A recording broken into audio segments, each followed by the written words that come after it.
Welcome to Hope Hub, everyone. I'm Jen. I think you should all know that by now. And welcome to this community. It's a club that none of us ever want to join, but I am super glad to be able to bring people together so that we can share our experience, our strength, and our hope with each other. I built this community so we could feel a little bit less alone and feel like we have other people who are going through some of the same feelings and struggles and also really positive things. And so I'm excited to have SJ Hodges with me today to share a little bit about her personal journey. We were just talking before we got on here on how I often say there's no playbook for life, but there's also no playbook for death. And so figuring out what journey works for you, and realizing that it doesn't have to be a straight path, I think is really important. So I will let SJ introduce herself. Um, as you all know, I don't do that. Sorry, I'm super honest on these. I hate, when I do my own podcast and it's like, this is Jennifer. She's done this, Right. this, and this. And it's like, eh. So, I'll let you introduce yourself and then we can just chat for a little while. Yeah, I'm not sure the resume even matters in these kinds of Right, conversations. It's, exactly. it's like, hi, I'm SJ. I'm a widow. Like that's the conversation we're having. Yeah, I lost my husband to glioblastoma in 2019, and my daughter at the time was 6. Okay. And then she actually turned 7 right before, about 2 months before we lost him. So we've been on this journey now about 7 years. Yeah, 7.5 years. So And your that's the journey res has that's not the been straight resume. as hair. Yes, No, no, no, no. That's the resume that counts for this conversation. Um, exactly, yeah. exactly. And No, it hasn't so, been a linear path in any way, shape, or form. No, absolutely not. We I don't think we even approached the uh, illness and the treatment and anything in sort of a linear way either. Glioblastoma is a very fast process, um, but I really involved Cecilia in the hospice process, as well as his passing and being with his body. And we had the wake in the house. We did a sort of very, I guess, non-traditional. I joked and said I'm a hippie, right? Like I'm a California hippie, and that's what we did. And my friend goes, "Oh no, that was the West Virginia girl that came out in you. Like you did everything except lay him out on the kitchen table." And I was like, "Yeah, it's kind of true."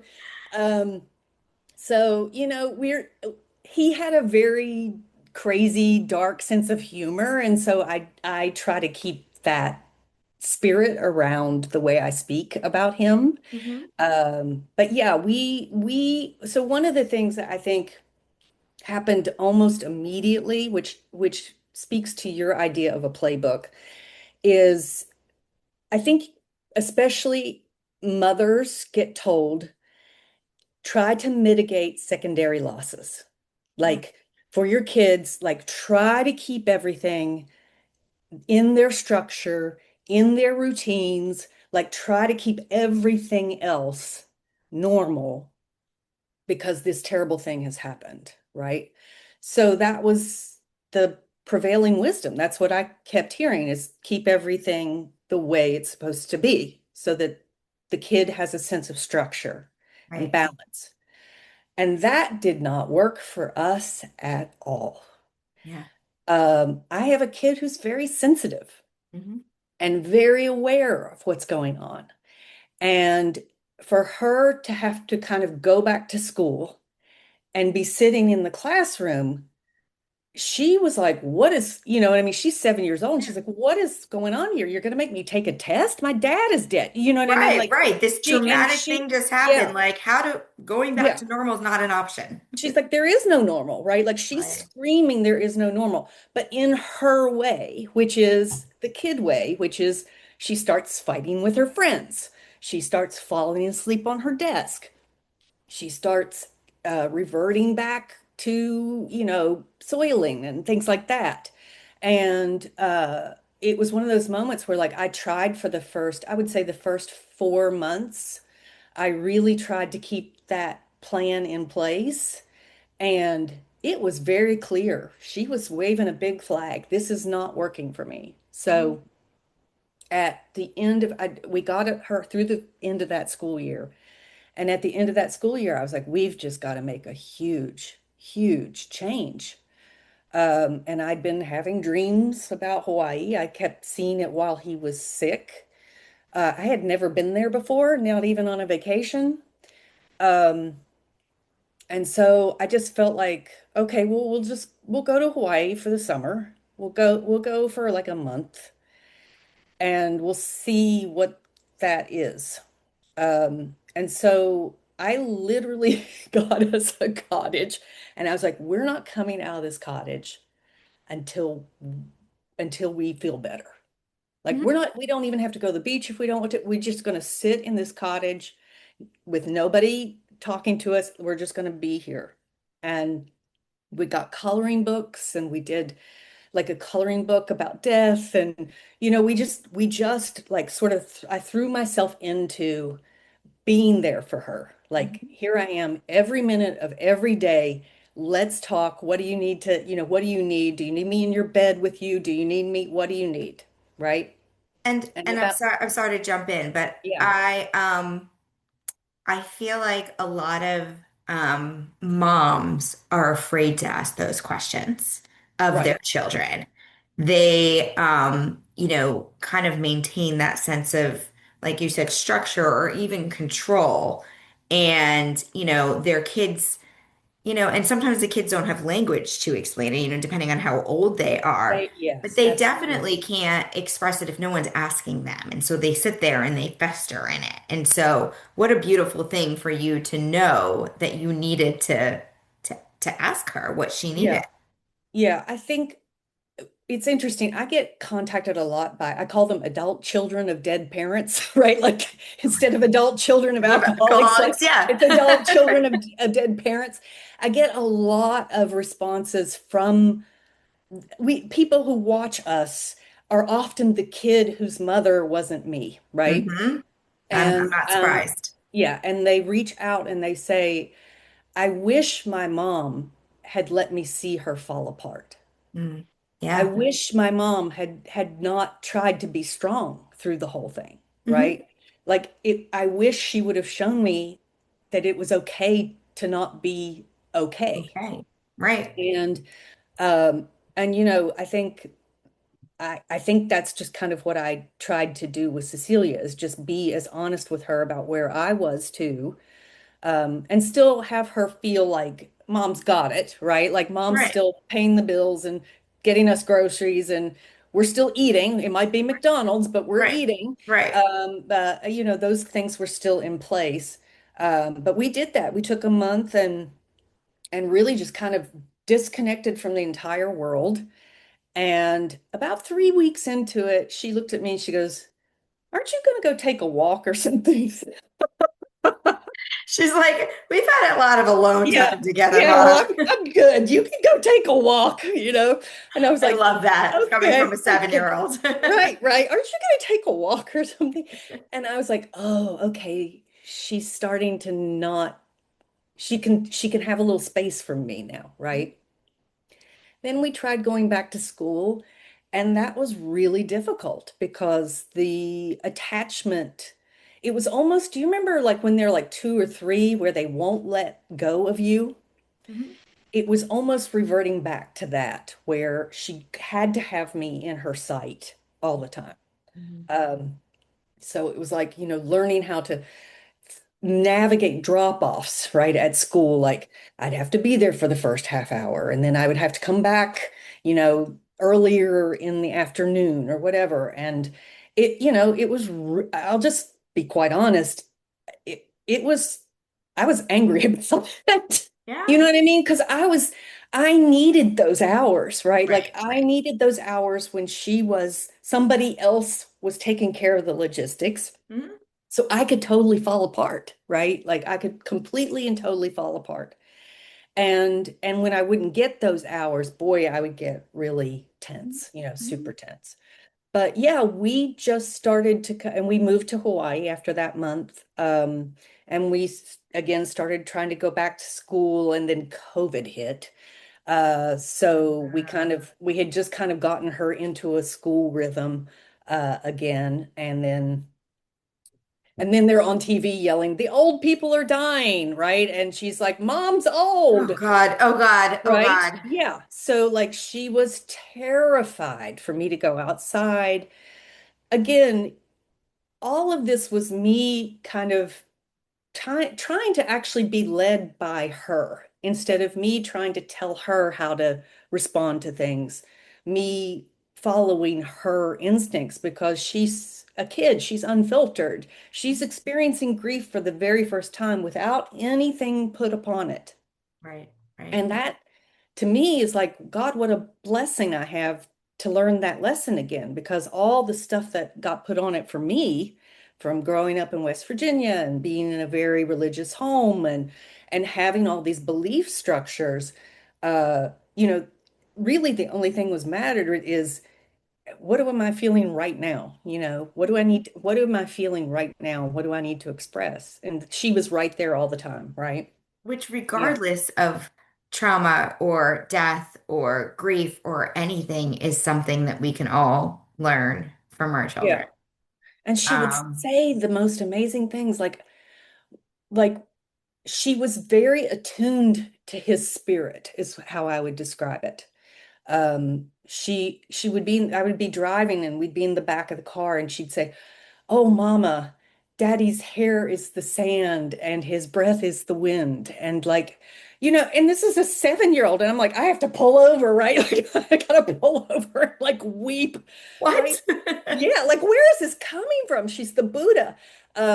But yeah, so I think that giving myself permission to kind of throw out the rule book, um, and learn from this little spirit that was navigating it in this really emotional and visceral way, uh, sort of led me to how we needed to handle things. Right. But yeah, so that was kind of how we started. We left everything basically. I left my job. We left our friends. We moved to Hawaii. I'd never been there, and then we just started trying to kind of get through the days for a good long time. Um, and and again, COVID kind of put us in that situation. I said everybody joined us in our hibernation. It was Right, right. yeah, and the whole world joined us in our hibernation. But then when COVID lifted, I had been doing like yoga online I'd never done yoga before, but I started doing it online during COVID. Um, and through that, I ended up going on a bunch of retreats. So I went to Peru, um, and did ayahuasca in Peru. I ended up going to Thailand for a while. And Cecilia, the first trip to Peru, I did that on my own because I wasn't quite sure I should take a 8-year-old into the Amazon. Didn't seem Right. like Okay. Okay. that might be where I drew the line. Um, but uh, but Thailand, Bali, she began traveling with me, and that really, I think, gave me a lot more faith that she was going to be okay, Yeah. because I could see her navigating Mhm. worlds that she didn't necessarily understand, right? And languages she didn't understand, and money she didn't understand, And and so thriving and as she was thriving. going through it. Yes, and thriving. Yeah. And in fact, feeling better in those Yeah. situations than in sort of the day to day, trying to get through these things that we're told we're supposed to do, right? And so she would get to Thailand, and there was a moment, she she was little. We're around these gigantic elephants. It's scary, right? There's these big beasts. And I watched her navigate her fear and then a little bit of bravery and then stepping into it and, and then taking the water and throwing it on the elephant and helping it wash, you know. And I grew up, I don't know about you, but I grew up where you were just told, what are you doing sitting there? Get over there and talk to this, right? Right? Or like, why are you crying? Just stop that, you know? And you weren't, as a kid, allowed to figure it out yourself. You were just told, do this and do that and behave this way and behave that way. And instead, letting her, okay, if she's scared of the elephant and we came all the way to Thailand and she doesn't want to touch the elephant, then she's not going to touch the elephant, you know, like, Right, right, you know, that would have been like, we're at Disneyland and we spent all this money. You're going to go right, on that right, ride, right. You're gonna right? go on the ride, You're right? going on the ride, right? So, and then watching her come to that on her own, um, I think gave me a lot of faith and hope that she was going to be okay, you And it know? probably, I would imagine, I can't speak for you, but it also gave you a lot of faith and hope that you were going to be okay too. Oh gosh. I think I'm still sort of trying to believe that, you know what I Okay. mean? Even Yeah. though it's been 7 years, I think because, you know, it's the easy part of being in grief with a kid is that you have something to focus on Right. and Right. you can kind of put yourself a little bit aside, right? Mm, You can say, and that's not to say that I wasn't grieving. I was grieving. I was out of my mind. But I had a purpose, right? I had a reason to get out of bed every morning. I had to get up. I had to get breakfast. I had to do whatever needed for her. mhm, And then she became older. mhm. And she, as I said, she was navigating these things and not needing me as much. And I went through a good solid year of going, oh my God, like, what am I doing? Right? Like, what am I going to do when she doesn't need me? That's exactly where I am right Yeah. now. I mean, again, we were talking about this a little before we started this, and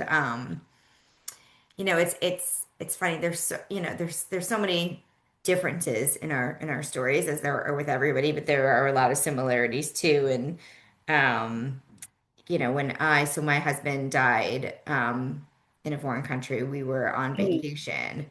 Oh God. And so when I came home, my daughter couldn't let me out of her sight, Yes. similar to what you were saying, because the last time she had let me out of her sight, something horrific had happened. Yes. And so I would go to the grocery store and we'd have to be on FaceTime. I would Wow. go, when you talk about the anger, that really resonated too, because I was like, oh my gosh, I just want to go to the grocery store. Yes. Like, come on, can I have a minute? But I had to because I couldn't just, have her, and she was a little bit older. Yeah. And so she could stay home alone, but I couldn't let her be home and be scared that if Yeah. I leave, something bad is going to happen to me too. Yeah, which by the Um, way, it could, right? and Like it could. that is the reality, right? Those Right. kids are living in the reality of, oh my God, they could be taken at any minute, right? Absolutely. And we have to kind of function in a level of denial every time we say goodbye to somebody, right? Like when we drop them off at school, when we say goodbye to our friends, like it may be the last time we see somebody, right? Right. But we all have to kind of still function. Of But course. when a kid has experienced a grief like that, they're really in the reality of that, right? Which is true. It is true. We're all just denying that all the time, right? So, yeah. So I think, and that anger that we talked about, no, moms are not allowed to be angry about these things, right? Like moms are not allowed to be guilty about or feel guilty about things or if you are feeling it, you're not allowed to talk about it. That's for sure. You're not allowed to admit to your friends, God, my daughter is really pissing me off because she won't let me out of her sight. Right. And they're like, well, of course she won't. Yes, I know, but still, right? Um, Which is it's exactly why I do what I do, because yes, we can say that to each other. yes. When you have gone through the same experience, you are able to say those things, and you need somebody to say that to. You need You somebody. need Yeah. someone to say, I get it. I And feel the same that way. you have permission to feel it, Mhm. right? Like you have permission. Don't beat yourself up for it. Like it's a very natural, Right. that anger or that guilt or that depression or whatever is coming up, resentment, Mhm. jealousy, Yeah. pettiness, It neediness, all. like all those beautiful things I turned into after he Yeah. died. Like, Yeah.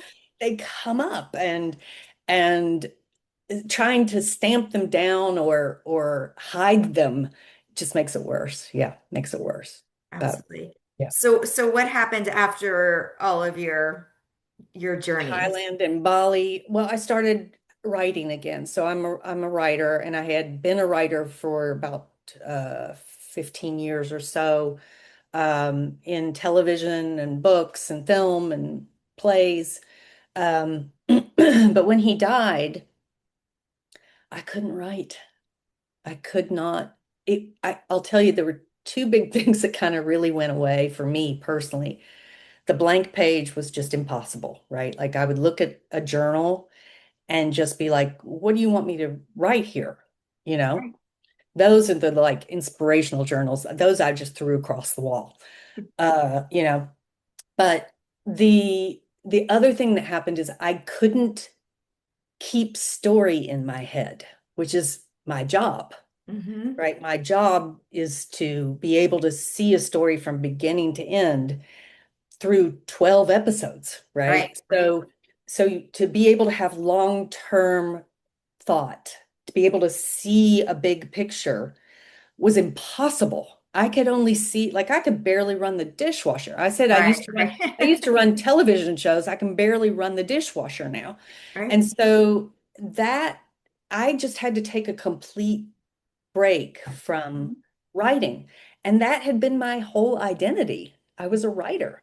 Mm-hmm. Um, so it took about, I would say about 3 years before the writing started to actually come back. And it came back because of the trips. It was easier to write about elephants than Right. it was to write about my husband, right? But then you would write about the elephant, and then somehow elephants grieve, right? Like they have a grieving ritual. So I would start talking about the grief rituals of elephants, and then that would allow me to talk about the grief rituals that I had gone through.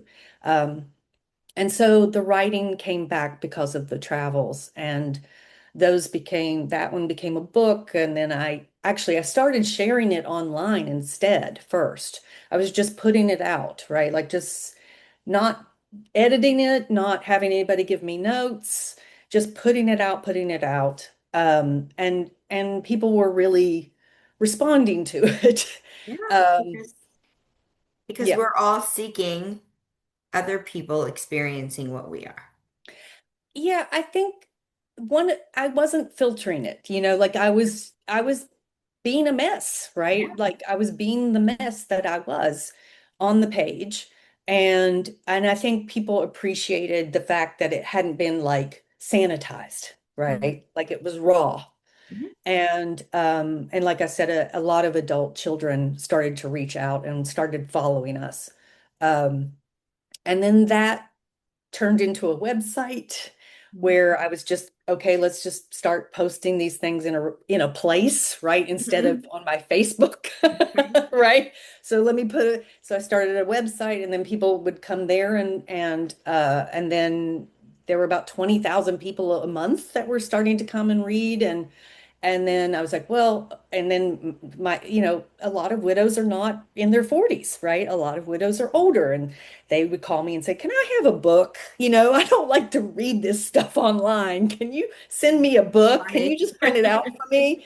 And I was like, okay, I'll make a book. And so I made a book, and then I read the book as an audio, which was wow, that's to embody it like that was really a whole other Oh my level. gosh, I Yeah. can't, yes, I'm Yeah. sure that was Yeah. quite So that, emotional so for that, lack yeah, of better. it's sort of, the journey sort of unfolded in front of us organically. And that's not to say that I wasn't proactive, right? Obviously, we didn't just end up in Thailand randomly. Like I was looking at, I want to study Buddhism. My daughter wants to study ceramics. How can we make this happen?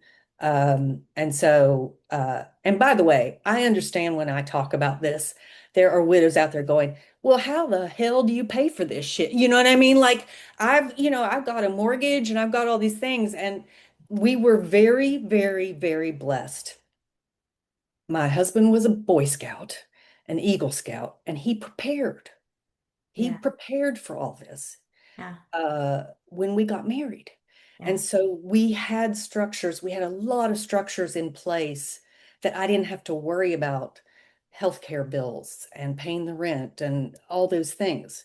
We didn't own a house. So, I didn't have a mortgage to handle. So Right. I understand that we had uh, freedom and structure that allowed us to kind of wallow. Let's Yeah. just be, to But wallow I a think bit.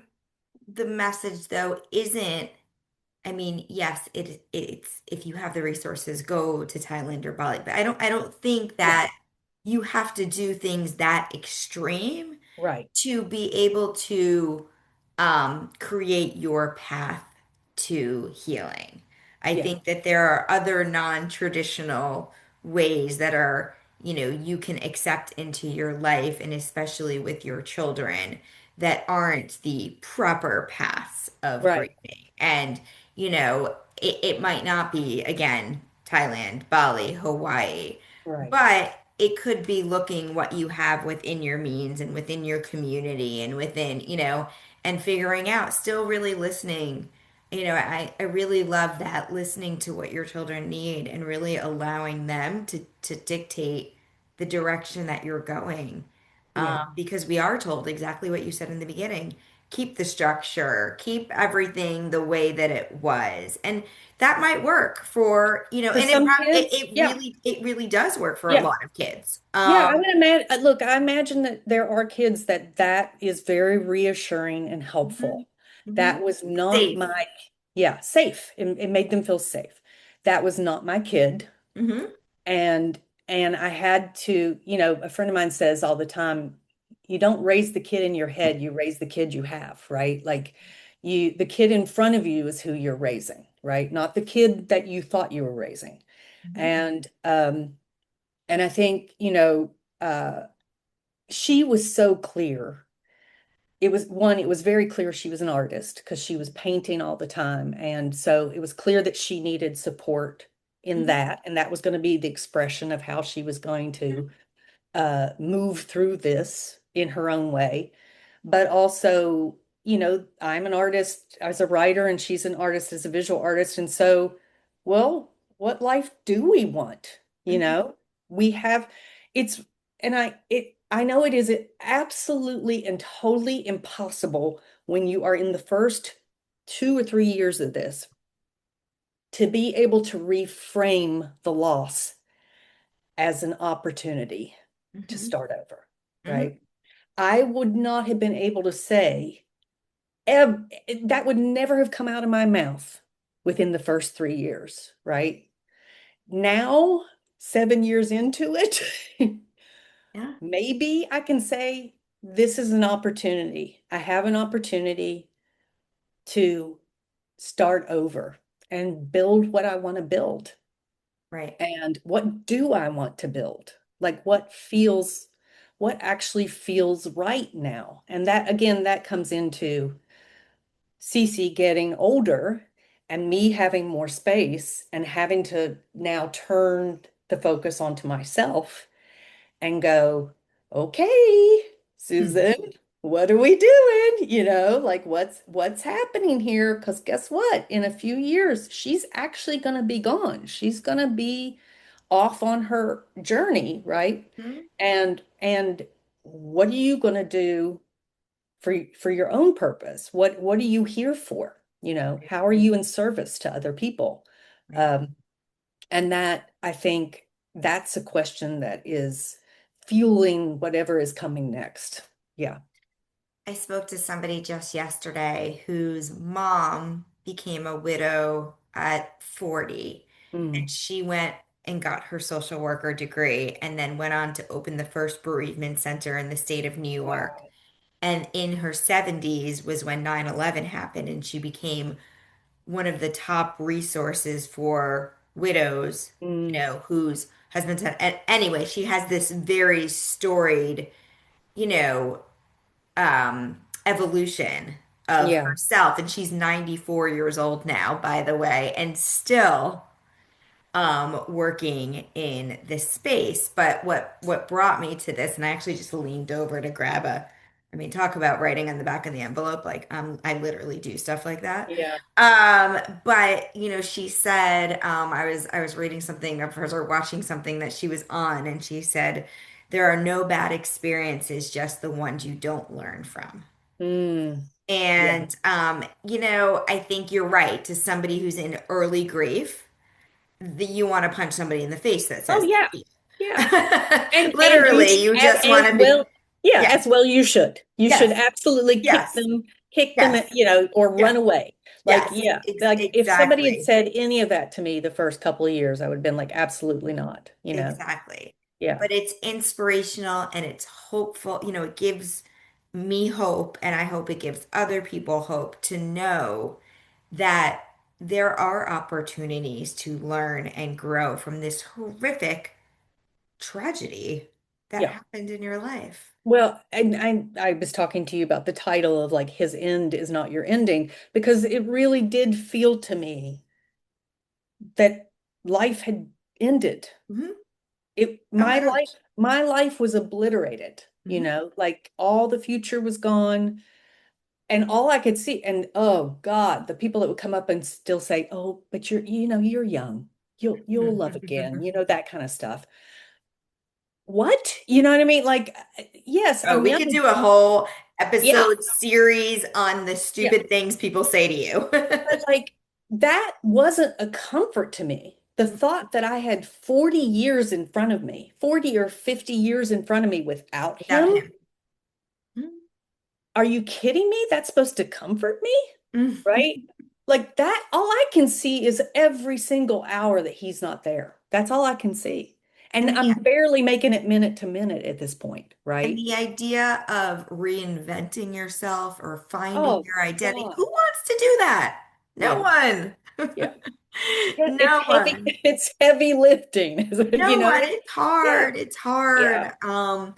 I am also very honest and raw, and I shared this with my, mailing list, and through email and through I share it on Hope Hub all the time. I'm literally in the middle of a mental health partial hospitalization program right now, where I go from 9 to 3 right now, and the topic this morning was change Mm, and how impossible it feels. And when something like this happened, you are forced into it. yes. You have no choice. And so it's hard. It's really, and I just want to I'm saying that because it makes me feel less alone. And also, I just want to acknowledge for other people who are going, I can't do this. This is impossible. Also, good change then has all this weird stuff attached to it now, right? Absolutely. Change. So, yeah, like going to Hawaii was a good thing, right? But before we left, I absolutely dissolved on the floor because we're going someplace and we're going to make memories that don't include him, Yeah. right? This is a beautiful, good thing that we're doing. But it's it doesn't involve him at all. Mm. And that was, just ripped me in half, right? And so anytime there's a good thing, like when Cecilia has her first dance, or, just she has a good day and you see her do something, there's little moments where they're just not there, even if it's a good change. Yeah. There's this kind of bittersweetness to it all the time from that point on. And I think that's okay, like I think to not, again, not to acknowledge that, to Would be pretend like, gosh, I'm not sad because I'm getting married to somebody new. right. Well, yeah, but you're still, that person is still with you, right? Like they're still there. You still Right. feel their presence. That's Right. not going to go away.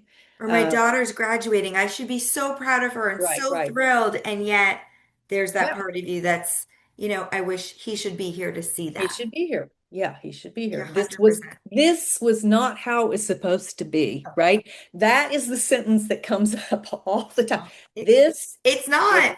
You're this was right. not It's how not it was how it's supposed to supposed to be. be. Or and I always say But this was not on the vision board. it's not on this. This was never on the vision This board. was never on the vision board. Exactly. Well, as we, wrap things up, I just want to say thank you. I think there are so many learnings in this conversation and hearing about your journey that all of us can really take to heart. And there's so many because you are so raw and open and honest. There's so much that I hear you say that make me feel like, oh, it's okay to feel that way. Yeah, Or oh, this is normal. I have young widows in particular call me all the time and say, is it normal to dot yeah, dot dot? Yeah, 100%. And they're yeah, like, okay, okay, good. Because yeah. I thought I was going crazy. Is Yeah, it the normal one to that think yeah. that if he ate healthier, then maybe Mhm. he wouldn't have died? Of course, those are the what ifs. Like we all have what ifs. And they Yeah, might be so ridiculous, and you might be like, I'm nuts, but yeah. it's all part. The one that I think comes up the most is it normal for me to want to be dead now? Mm, Like, is it normal for me not to want to be here anymore, yeah, even though I have kids, right. right? Like, and all I can say is yes. Like that feeling, it's there. You're still, Or would my kids be better off if I yeah, had died instead of yes. him?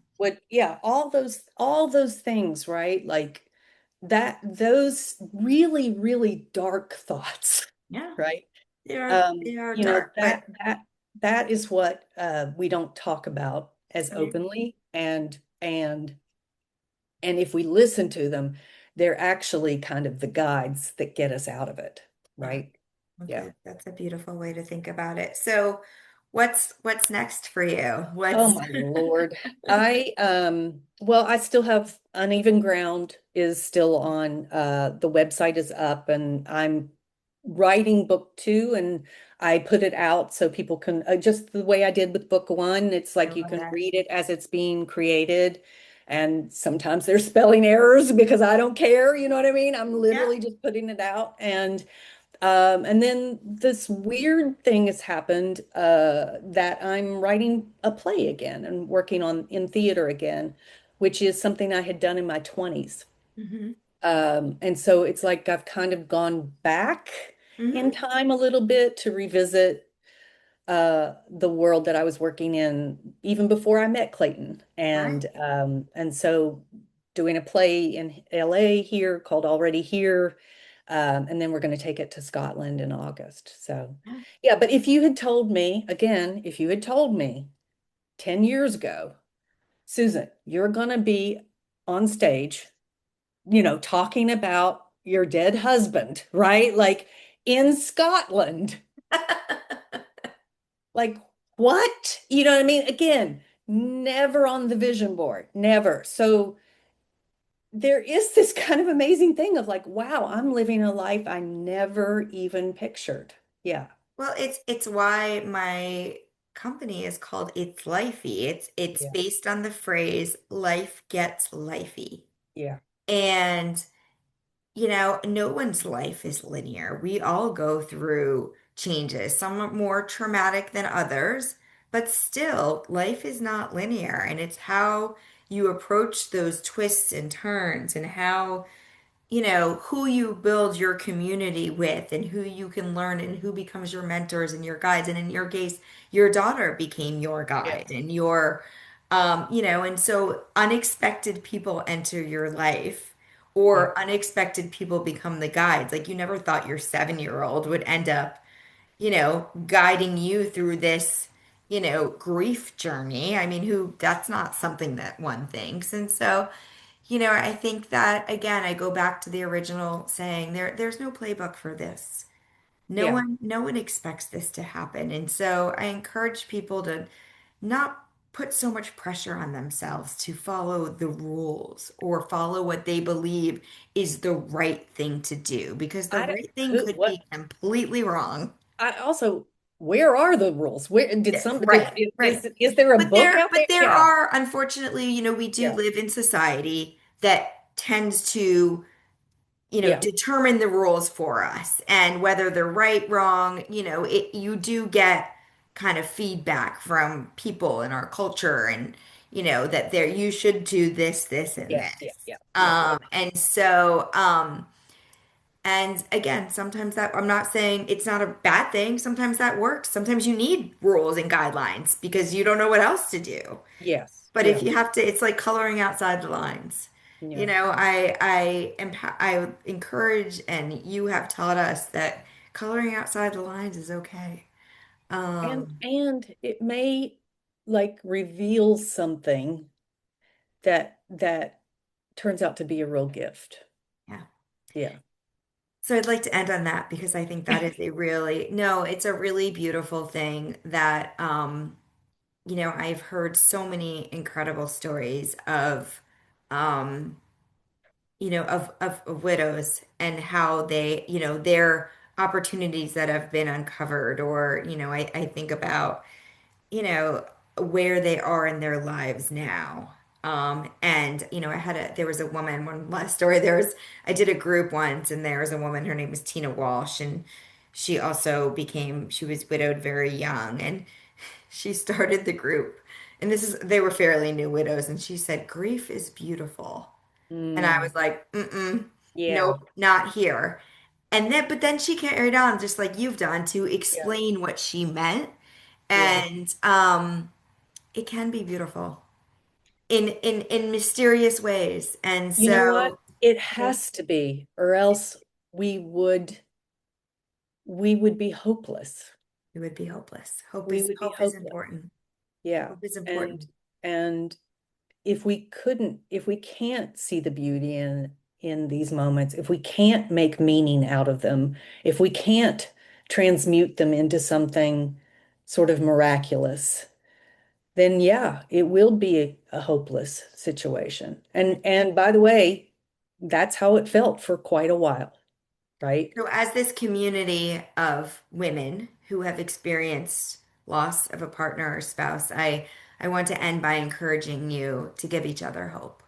Mm, And I think, sharing your stories with each other and your feelings, even the really bad, ugly ones, I think really do give other people hope. So thank you so much for joining me. thank you for This was having me. incredible. I feel like I could talk to you for the rest of the day, but I want to be cognizant. People are, usually at this point in the conversation checking out a little bit. Yeah, So I want to be cognizant of time, but your journey has been beautiful. thank you. It really has been, and it's proof that that opportunities can come out of tragedy. Yeah, And so thank you so much. And for all of the people who are watching this, please check out Uneven Ground, and we will continue to follow you and all of the wonderful things that you do. So thank you so much for joining me, and we will talk soon. thanks.